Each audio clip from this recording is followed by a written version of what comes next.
confinement, un an après, dans l'actualité des idées aujourd'hui, pourquoi les enfants ne rêvent-ils plus?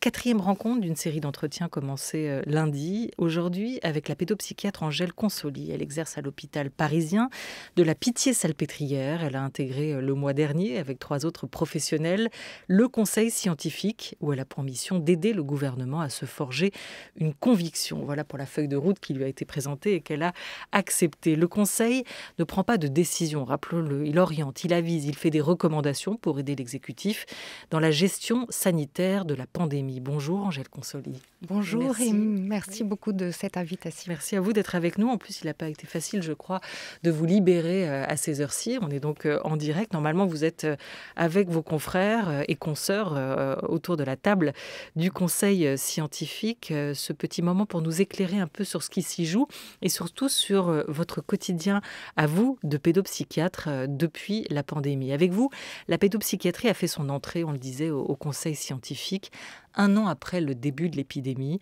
Ça semble beaucoup. Jusqu'ici, vous diriez que quoi? Que les effets psychologiques étaient sous-estimés? Alors, peut-être c'est sous-estimé. Alors,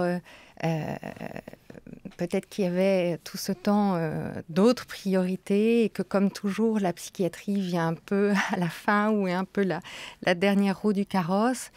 Malgré tout, je tiens à dire que j'ai regardé les précédents avis et il y avait toujours un paragraphe ou une petite note sur la dimension psychique. Donc, je pense qu'elle n'était pas complètement écartée, oubliée.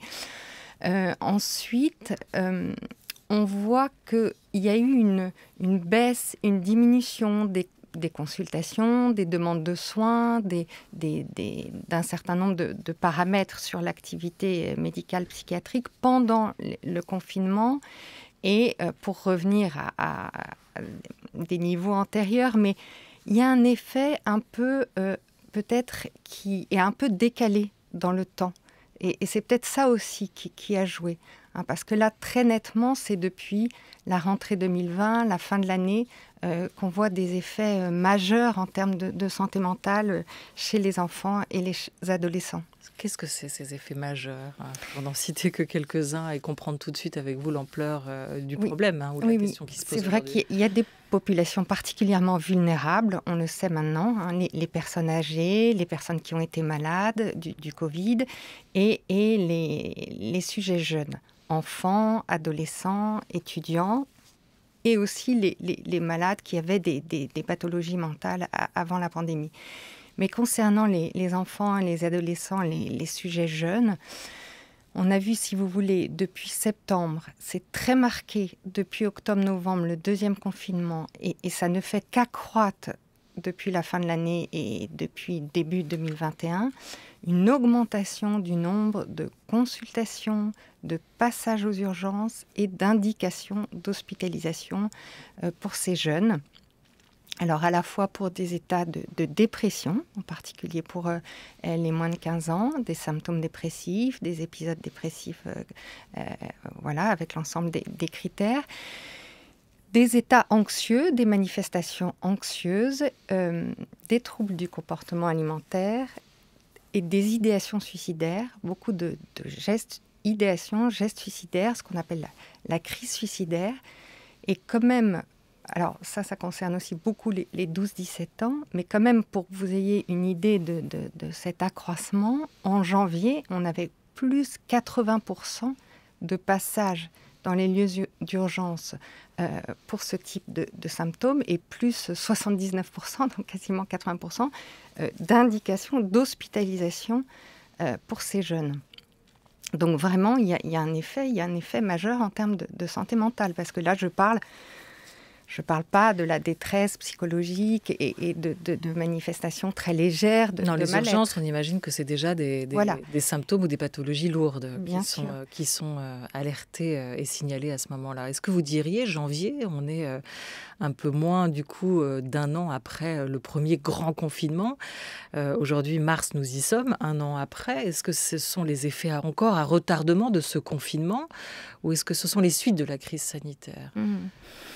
Alors, il y a plusieurs hypothèses qui peuvent être... je pense qu'il y a plein d'hypothèses. Il y a peut-être des effets à retardement d'une période de confinement qui, pour certains, a amené aussi des choses positives. Je ne voudrais pas tout dramatiser, mais pour d'autres, a été extrêmement difficile. L'arrêt de l'école, le confinement à la maison, l'augmentation de difficultés pour les parents, de tensions, de conflits, parfois de violences intrafamiliales, la rupture avec les liens avec les pères et les grosses difficultés par rapport à l'école, etc. Voilà. Après, ce qui se passe, c'est qu'il y a peut-être des effets à retardement. Il y a quand même une série de mesures, le deuxième confinement, même s'il était plus allégé et que les écoles étaient toujours ouvertes à la fin de l'année. Peut-être l'effet quand même sur les apprentissages, l'effet sur les parents, et les parents vont sans doute moins bien, et ça a un effet aussi important, les raisons économiques, et puis ce climat d'anxiété quand même, et cette durée, cette lassitude, cette manque d'ouverture peut-être vers les espaces culturels, entre autres, etc. Mais peut-être l'effet de durée, de lassitude, et ce climat quand même hyper anxiogène. Et puis, alors après, c'est différent selon les âges, mais il y a quand même la confrontation à la mort, cette angoisse qui est véhiculée aujourd'hui. Et puis, voilà, on parle de ces morts. Enfin, on en parle moins aujourd'hui, on en a parlé beaucoup, on en parle peut-être moins, mais bon, c'est quand même ça dont il est question. Et puis, peut-être la rupture de certains liens quand même. Et je pensais aux enfants qui, dans certaines périodes, par exemple, ne voyaient plus leurs grands-parents. Parce qu'on parle de ces questions d'autoprotection, voilà, mais il y a beaucoup de grands-parents, de personnes âgées qui ont décidé à certains moments de se mettre un peu à distance pour se protéger. Et il y a certains enfants qui ont des liens étroits et c'est des figures importantes. Et qu'est-ce que ça a été douloureux pour les uns et les autres, d'ailleurs. Ça, c'est sur la question des causes et on va y revenir. On attend ce soir de nouvelles mesures annoncées par l'exécutif concernant notamment les régions Île-de-France et Hauts-de-France, deux régions qui sont aujourd'hui dans le viseur sur cette question de l'épidémie. Le ministre de l'Éducation, Jean-Michel Blanquer, il n'a cessé de le répéter depuis plusieurs mois. La dernière chose à faire, ce serait de fermer les écoles. Est-ce que sur ce point, la voie scientifique, la vôtre, celle du Conseil, rejoint celle du politique? Ah oui, tout à fait. Et d'abord sur le plan épidémiologique, il a été montré que l'école était le reflet de ce qui se passait d'un point de vue transmission et épidémie dans la société, mais n'était pas un amplificateur. Donc ça, c'est des données épidémiologiques très importantes. Et voilà, et sur le plan des apprentissages, sur le plan de la santé mentale, c'est vraiment tellement important qu'on ait pu laisser les écoles ouvertes et que les enseignants aient pu participer à ça et à ce que ça soit possible et à aider nos enfants et à leur apprendre. Parce que je pense que pour un bon nombre d'enfants, ça a été quand même très difficile de se retrouver à la maison, que ce soit les parents qui fassent l'école. Les parents ne sont pas enseignants et les parents se sont retrouvés à devoir à la fois faire leur travail à la maison et s'occuper de leurs enfants et leur faire l'école. C'est juste impossible. Moi, j'ai vu des gens complètement craquer. Sans compter les enfants qui ont des troubles des apprentissages ou des difficultés qui font que déjà ils étaient en difficulté à l'école. Alors, peut-être les parents se sont aussi rendus compte parfois de ce que c'était le métier d'enseignant, combien ça pouvait être difficile. Et puis, mais bon, ça crée des tensions. Vous savez que quand c'est un parent qui fait les devoirs, en général, ça se passe beaucoup plus mal que quand c'est un enseignant. Et l'autre point sur lequel je voudrais insister, c'est que il y a des différences sur le plan social, sur le plan de la précarité, et que les familles les plus précaires qui étaient confinées dans des espaces petits ou qui n'avaient pas, par exemple, une très bonne couverture Internet, ça a été, mais juste ça creuse ce fossé et ça a mis des enfants en très très grande difficulté sur le plan des apprentissages. Et quand on est en difficulté sur le plan des apprentissages, ça a un retentissement sur l'estime qu'on a de soi-même, sur son niveau d'anxiété, sur son humeur, et ça amène souvent dépression, anxiété aussi. Donc on peut imaginer qu'il n'y aura pas d'annonce, en tout cas, de fermeture ou de refermeture des écoles ce soir. Je suis comme vous. On ne sait jamais, J'attends, mais j'écoute priori, les médias. Tout le monde est d'accord sur je son pense point. Que ça, c'est un point fort. Alors, vous écoutez les médias et nous, on vous écoute. En tout cas, on essaye de savoir ce qui se dit et ce qui se joue aussi au sein du Conseil. D'ailleurs, juste cette question de curiosité comme nouvelle recrue. Qu'est-ce que vous retenez-vous de ces premières semaines au sein du Conseil? Comment ça se passe, les échanges? À quelle temporalité vous travaillez? Alors, les réunions sont très fréquentes. Je m'y attendais pas, je dois vous dire. Donc, c'est assez chronophage. C'est souvent des réunions à l'heure du déjeuner, un jour sur deux, ou parfois dans les périodes plus critiques tous les jours. Et puis, il y a des réunions parfois le soir, parfois le week-end. Mais c'est passionnant pour moi, même s'il y a plein de domaines évidemment que je ne connais pas bien ou que je ne maîtrise pas du tout. C'est passionnant et je trouve qu'il y a un vrai débat, de vrais échanges, même si tout le monde n'est pas toujours d'accord, il y a vraiment un vrai débat, de vrais échanges et il y a un accueil, je trouve, très, très chaleureux et j'y trouve ma place et je pense que je suis aussi... entendue sur certains aspects. Et puis hier, par exemple, un des collègues médecins généralistes m'a dit que ses patients avaient vu des passages de la vie sur la santé mentale et qu'il me remerciait. Et voilà, ça c'est le plus important pour moi, que des personnes se retrouvent et qu'on se dise enfin, effectivement, on parle de santé mentale. Est-ce que tout cela peut arriver finalement amener à déstigmatiser un peu la souffrance psychique et les maladies mentales? Je crois que ça serait important et voilà. Parce qu'elle l'est aujourd'hui stigmatisée encore, stigmatisée ou tabou, la santé mentale. Oui, je pense quand même et peut-être il faut en parler, faire des campagnes d'information, essayer de repérer tous les signes ou tout ce qui pourrait... Voilà, et amener à proposer de l'aide et voir comment on peut déployer et développer cette aide et cet accès aux soins. Alors, il faut savoir une chose, c'est que en ce moment, on observe un effet majeur, un impact sur certaines populations vulnérables de cette pandémie, avec des facteurs de risque que sont la précarité et l'isolement social, qui est renforcé par des mesures de restriction. Voilà, mais ce qu'il faut savoir, c'est que ce qui se passe là aujourd'hui vient sur un système de soins et un état de la psychiatrie en France, et notamment de la pédopsychiatrie, qui est clairement catastrophique. Voilà, donc ça, voilà, par exemple, j'ai beaucoup dit que le système de soins a été complètement saturé, et par exemple, pour les enfants et les adolescents, les services de pédopsychiatrie sont plein à craquer. On a en permanence dans notre service à peu près 30 à 40 patients qui sont sur liste d'attente pour être hospitalisés, à peu près 4 demandes par jour. Les services de pédiatrie ont accueilli, et heureusement, beaucoup d'enfants, d'adolescents avec des troubles psychiatriques et ayant besoin de soins psychiatriques. Grâce aux mesures de lavage des mains, etc., aux gestes barrières, il n'y a pas eu, par exemple, d'épidémie de bronchiolite cet hiver, ce qui a permis qu'il y ait beaucoup de places disponibles en pédiatrie, mais le système est complètement saturé. Et vous savez, c'est hyper difficile de se lever le matin ou de se coucher le soir en se disant « Tiens, j'ai telle patiente, il y a un risque suicidaire, elle va vraiment pas bien, comment elle va aujourd'hui, est-ce que je vais lui trouver une place ?» Tel autre patient, je sais que c'est très difficile à la maison. À un autre moment, je pense qu'il faut qu'il soit hospitalisé. J'aurais pu le faire, mais là, je ne trouve pas de place. J'y arrive pas. Il est sur liste d'attente.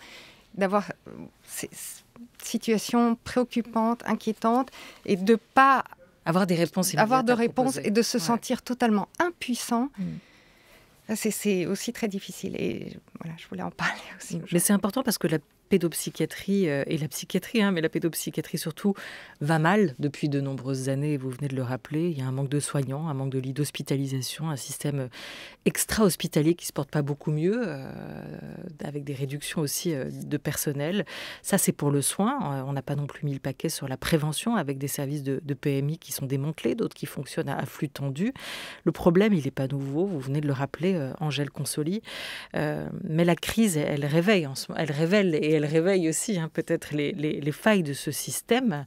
Est-ce que vous êtes entendu en ce moment sur ce cri-là, cet appel à l'aide, sur le fait qu'il faut mettre des moyens maintenant, tout de suite?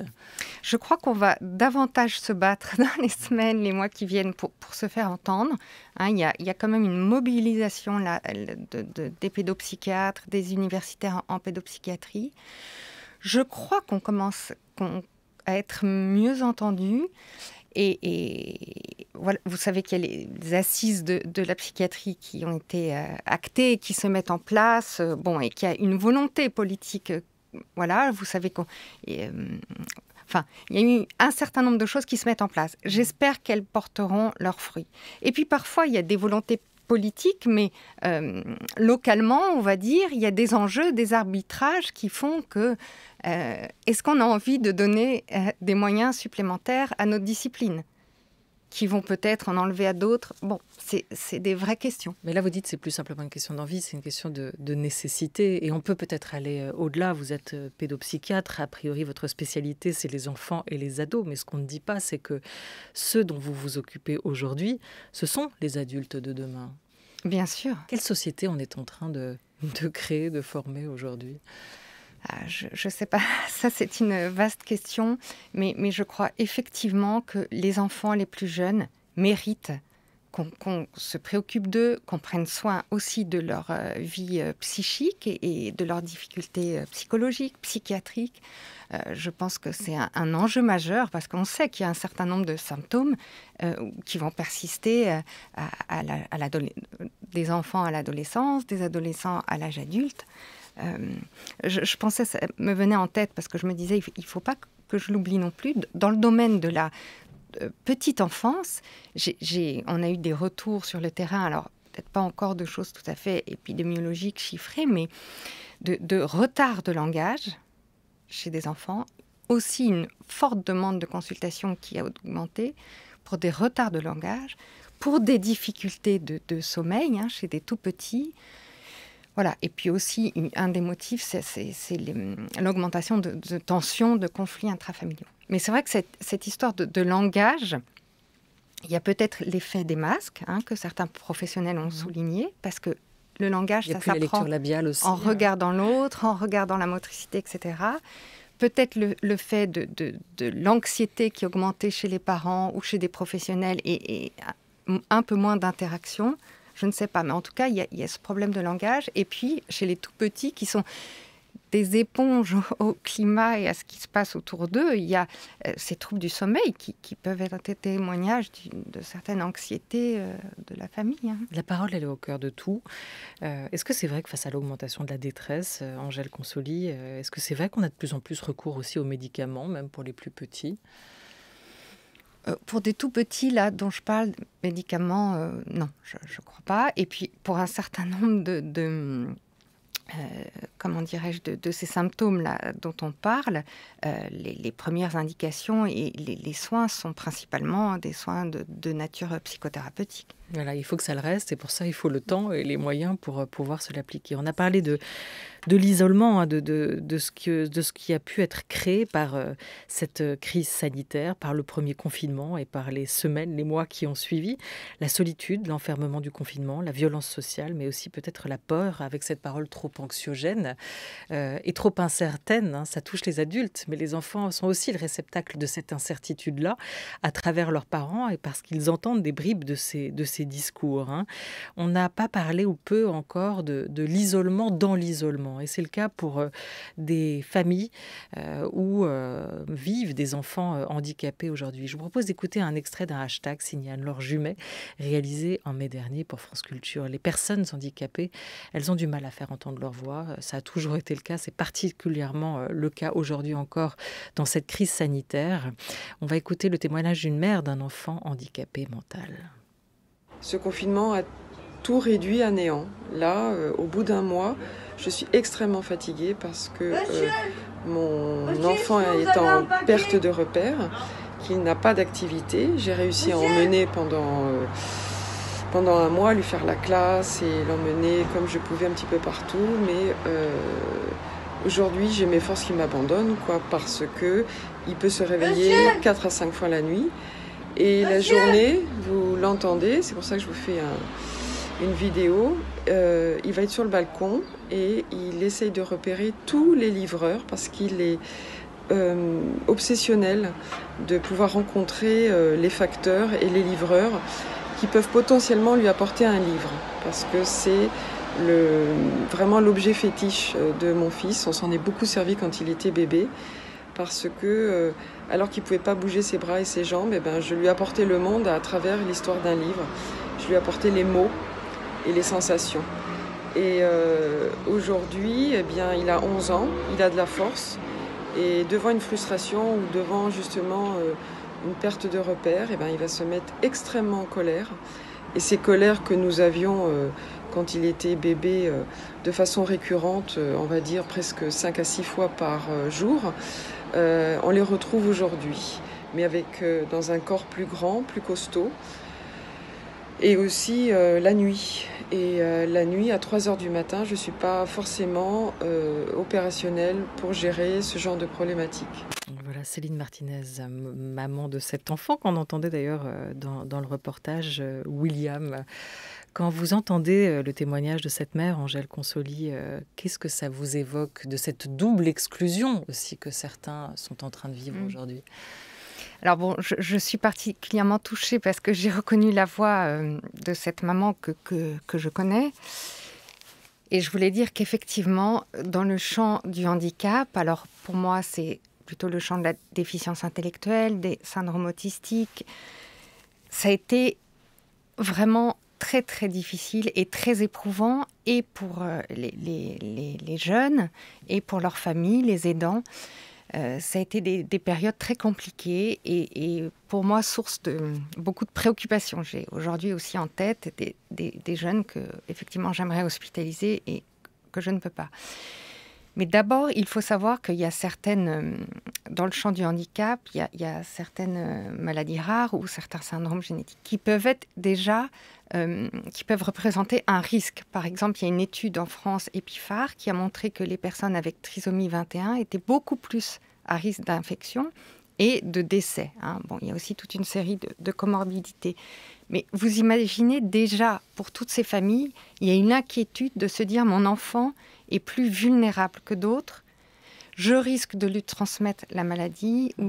Bon, donc ça, c'est la première chose qui est importante. Et la deuxième chose, c'est que beaucoup quand même d'établissements médico-sociaux, d'IME, de ME, ont fermé leurs portes au moment de la fermeture des écoles, donc du premier confinement, et que les parents se sont retrouvés H24 avec des enfants du coup angoissés, avec leur propre angoisse, et puis avec aucun relais, aucun moment pour souffler, et c'est des enfants qui ont besoin aussi de professionnels, aussi de leur famille, mais aussi de professionnels, sans compter le fait que certains parents devaient aussi travailler. Et il y a eu des situations quand même hyper difficiles, où parfois, les premiers jours, les premières semaines, il y avait comme ça un effet de quelque chose un peu d'inattendu, d'une certaine cohésion. Et puis, le temps passant, la lassitude, parfois même le déconfinement a été hyper difficile parce que les reprises n'étaient qu'à temps partiel. Donc, la perte de repères pour ces enfants, par exemple avec autisme, ou les repères, mais même avec déficience intellectuelle, les repères sont si importants, ça a été vraiment effroyable. Et les familles ont dû enchaîner la période de confinement avec l'été. L'été, on pourrait penser à super, tout le monde va se ressourcer, etc. Voilà, mais non, parce que c'était continué H24 et franchement, ça a été vraiment très difficile et très éprouvant et les aidants très épuisés. Invitée jusqu'à 13h30, la pédopsychiatre Angèle Consoli. Elle est membre du conseil scientifique depuis un mois. Et aujourd'hui, on se demande ensemble, jusqu'à 13h30, pourquoi les enfants ne rêvent-ils plus ? France Culture, la grande table, Olivia Gesbert.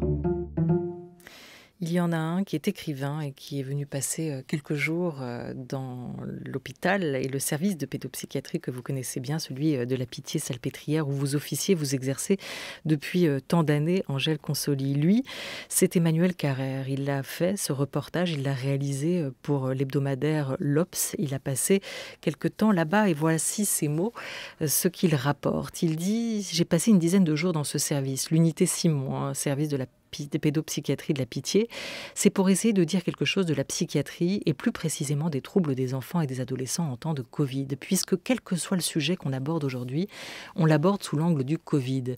Est-ce que quelque chose a changé en 2020 sur ce terrain? Est-ce qu'on a déraillé différemment? À cette question, la réponse la plus synthétique m'a été donnée par Caroline Thompson et Serge Effez dans le pauvre sous-sol de l'hôpital, où depuis plus de 20 ans, tous les jeudis, ils reçoivent l'ensemble pour des consultations de thérapie familiale.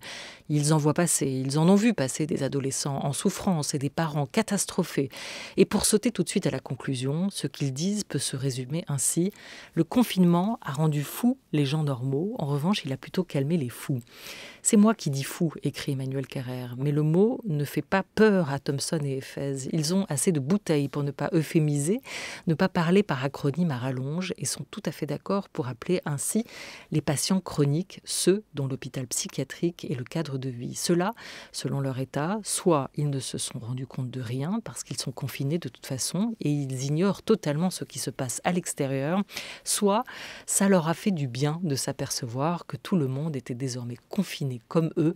On observe le même phénomène en temps de guerre, tous à la même enseigne. Un peu plus loin, Emmanuel Carrère écrit, Angèle Consoli, il raconte qu'il a été aussi du coup au contact des enfants dans ce service à l'unité Simon. Il dit aussi, à travers le témoignage d'une jeune psychiatre, Alice Aupetit, on voit souvent la pédopsychiatrie comme une branche de la psychiatrie qui est elle-même une branche de la médecine, mais pour moi c'est le contraire. C'est la pédopsychiatrie, le haut de l'entonnoir. C'est là qu'on est au début de tout. C'est là que j'avais envie d'être, autrement dit, l'enfant et le père de l'homme. Votre quotidien à vous, depuis 1 an, hors les temps, les moments que vous passez au conseil scientifique, Angèle Consoli, comment ça se passe? Qu'est-ce qui a changé dans les couloirs de la Pitié-Salpêtrière? Alors, il y a certaines choses qui ont changé. Je vous dis notamment dans l'activité d'urgence, d'accueil d'urgence, parce qu'on a un accueil d'urgence et c'est vrai qu'il y a beaucoup de jeunes qui viennent pour demander des consultations dans des moments de crise et pour lesquels il y a une indication d'hospitalisation et qu'on doit laisser repartir parce qu'on n'a pas de lit. Voilà. Après, il y a des jeunes qui sont effectivement marqués par cette situation et même s'il y a c'est multifactoriel, dès qu'on pense sur le plan psychiatrique, il y a sans doute des facteurs qui sont liés à ce qu'on est en train de vivre et voilà. Malgré tout, on est un service hospitalier, un grand service. Il y a toujours eu beaucoup de patients hospitalisés, beaucoup de demandes de soins, etc. Voilà, mais c'est vrai que je pense à une patiente adolescente que je suivais et que je suivais en ambulatoire et qui, au moment des confinements, s'est retrouvée quand même en huis clos avec une maman qui en plus a été malade, qui a eu le Covid, qui a présenté un Covid long, ça c'est important aussi, et donc elle a dû beaucoup s'occuper. Elle-même avait des difficultés scolaires et une certaine anxiété autour de l'école, donc d'un certain côté, ça l'a rassurée de rester à la maison. Mais si vous voulez, la reprise en septembre a été effroyable parce qu'il y avait une pression à nouveau sur le plan scolaire et puis il y avait une lassitude et puis il y avait ce climat familial de huis clos et l'exacerbation de tensions, de conflits. Et elle a dit j'ai craqué et elle a fait un passage à l'acte suicidaire. Donc voilà, elle a été hospitalisée dans le service, un exemple voilà, parmi plein d'autres. Mais tout ça, ça raconte ce qu'on évoque depuis une petite demi-heure ensemble, cette difficulté aussi pour beaucoup d'enfants, d'adolescents aujourd'hui à se projeter, cette difficulté à traverser la crise. Alors beaucoup parviennent à nager, la tête hors de l'eau, aidés par leurs entourages, par leurs ressources propres aussi, et d'autres se noient un peu, comme emportés par cette vague qu'il est si difficile de réussir à évaluer, à se demander quand est-ce qu'elle va s'arrêter. Pourquoi les enfants ne rêvent-ils plus, d'après vous, Angèle Consoli? Évidemment, on ne parle pas de l'activité onirique la nuit oui, bien sûr. qui subsiste. C'est marrant parce que quand j'ai appris le titre ce matin, je vais vous raconter une petite anecdote très personnelle. Mais ma fille m'a dit un matin, elle est toute petite, elle a 5 ans, elle me dit « on va aller en Afrique ». avec la maîtresse, on va aller en Afrique. Bon, j'ai rigolé, je lui ai dit, ah bon, mais où tu crois pour de vrai, etc.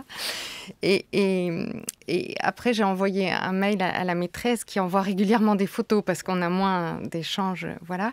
Et je lui ai dit, merci de faire rêver nos enfants. Et effectivement, je crois que c'est important, ce titre et ce que vous dites. Les enfants ont besoin de rêver. Ils ont besoin que les adultes aient confiance en l'avenir et leur permettent de rêver. Je crois qu'il y aura un après. Et je crois, comme vous le dites, c'est important aussi que les enfants ont aussi beaucoup de ressources et de capacités pour s'adapter et à beaucoup de situations et continuer à rêver. Je pensais, cette maman le disait aussi du jeune garçon, oui, elle lisait des histoires. C'est ça, et qu'elle était entravée là-dedans. Ils ne peuvent plus aller à la rencontre du monde et la question reste de savoir comment on peut leur apporter le monde. Comment apporter le monde au chevet des enfants? Eh ben, je pensais aux histoires, parce qu'effectivement, c'est quand même simple, on peut le faire à la maison, mais lire des histoires, rêver à partir d'histoires, écouter des podcasts avec des histoires. Enfin, nous, on a découvert tous ces podcasts pour enfants. Et ça permet d'ouvrir sur le monde et de continuer à rêver, et à être inventif, créatif, voilà. Et se dire qu'on peut s'autoriser encore à rêver. C'est très particulier cette notion du temps. Hein. On vient de vivre une année dans notre vie à nous, de femmes, d'hommes de 30, 40, 50, 60 ans. Mais qu'est-ce que c'est une année dans la vie d'un enfant de 5 ans ou d'un enfant de 8 ans? Ouais. C'est beaucoup. C'est beaucoup. Pour certains, ils n'ont connu que ça. Hein. On parlait de les tout petits. Pour d'autres, ça sera pratiquement ça. Ça sera la majeure partie de leur vie, tellement ils sont petits. Et voilà, ils ont de formidables capacités pour s'adapter. Voilà, mais il faut continuer à leur expliquer avec les mots adaptés à leur âge, à les rassurer aussi, à leur expliquer, à être inventif, créatif, à leur raconter des histoires. Voilà, mais j'ai bon espoir que malgré tout, qu'on se mobilise pour les plus jeunes, pour leur permettre, pour ceux qui vont le plus mal et qui sont dans cette détresse, d'accéder aux soins.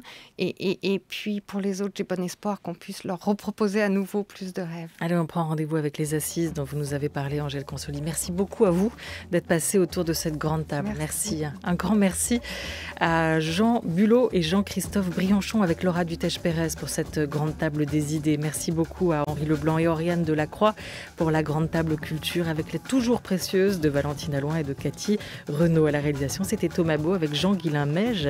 Je vous donne rendez-vous samedi pour En français dans le texte. Demain, c'est une grande table critique avec Lucille Como.